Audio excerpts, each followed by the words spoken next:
When I was younger, I wanted to get involved in the stock market.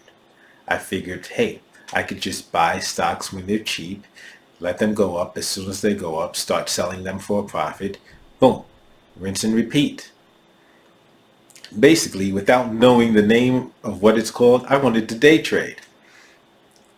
But the problem was, I didn't really have a financial education. This is before I read Rich Dad, Poor Dad, or any of that stuff. I would watch TV, read the newspapers, see the stock market going up and down. And when I went to a brokerage, I found out that I needed to have a minimum amount to open a brokerage account.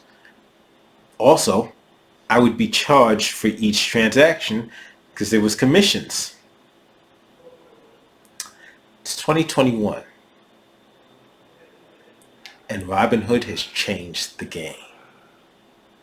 Now, I'm making this video. We're a week removed from Robinhood doing something that a lot of people consider some real shady moves in terms of just shutting people out. Quite frankly, full disclosure, I was one of those people.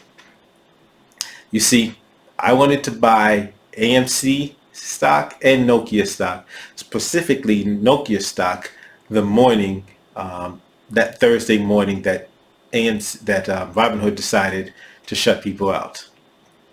You see, I've been talking with a friend of mine about Nokia stock, and we had talked about how he had let me know that Nokia had gotten the deal to put like cell service on the moon or something.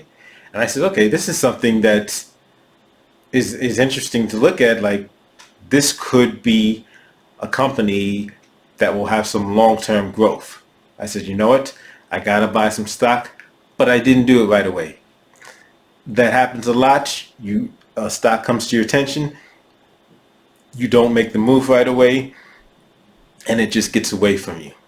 So last Thursday morning, I decided, okay, I'm going to do it.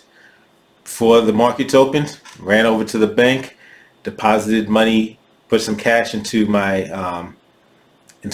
bank account that's linked to my Robinhood. Boom, I was ready. I go to buy the Nokia stock, and nope, you can't do it. So yeah, I got screwed. But at the same point, that's not the best strategy, but that's not what this video is about. This video isn't about the strategy. This video is about the fact that we can have strategy. This video is about the fact that regular people, and I'm seeing this all over, regular people, working class, blue collar, Robinhood has changed the game. With just an app on your phone, now regular people can get involved just like that. Just like that. And there's no commissions. That is one of the biggest moves that has made the stock market and the ability to participate in the stock market accessible to almost anybody. It's huge. Because not only did Robinhood do that for themselves, Robinhood made it so that other companies had to do it. They were like, okay, at first they didn't want to, they were resisting, and then they realized they had to catch up or get left behind. So now you go to the normal brokerages, the big name brokerages that back in the day were charging a commission, are now commission free. Robinhood changed the game, and it's amazing. And one of the things I like about the Robinhood app, it's so accessible, it's so easy to understand, and there's others. So even if you're upset with Robinhood, even if you've decided you're pulling your money out of Robinhood, I'm not going to blame you for that. I don't blame you. You've got Webull. You've got, like I said, you've got the original brokerages, which now have their apps, are commission free, and right from your phone, you can invest, you can track your investments, you can trade. I mean, seriously, the fact that we now, almost everybody, just regular everyday people, have access to the stock market is astounding. And when you see what just happened last week with regular traders taking on the hedge funds and winning, like this, at this point in time, like these are opportunities you have to take advantage of. Well, it's your choice, but I think it's a really good idea to take advantage of. Not giving you a financial advice. I'm not a financial advisor. I'm a regular guy.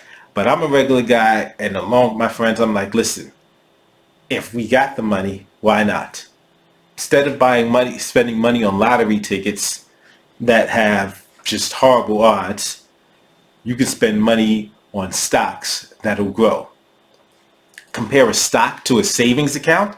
Savings account, what are their interest rates? 0.001 or is it 0.0001? It's like some ridiculously low amounts that the savings accounts are giving you an interest, whereas you put your money in a stock and just watch it grow, like it's light years better than your average savings account. Of course, you can lose money, no doubt. There's always that risk. But if you're doing your research, if you're being consistent, if you're investing for the long haul, and that's why I say it's not just about just putting in the money. Like, we now have the opportunity to learn, because the public schools absolutely suck. They're not teaching financial education, so it's up to us to educate ourselves. And there are so many resources right now, and it's just like, this is such an exciting time to be alive. And I just wanted to say this, man, that because for real, as much as you can hate Robinhood for what they did last week, recognize and respect one fact: Robinhood changed the game. Thanks for checking out the channel. This has been Escaping the Echo Chamber. Don't forget to give me a thumbs up, like, share, and subscribe. And I'll see you next time.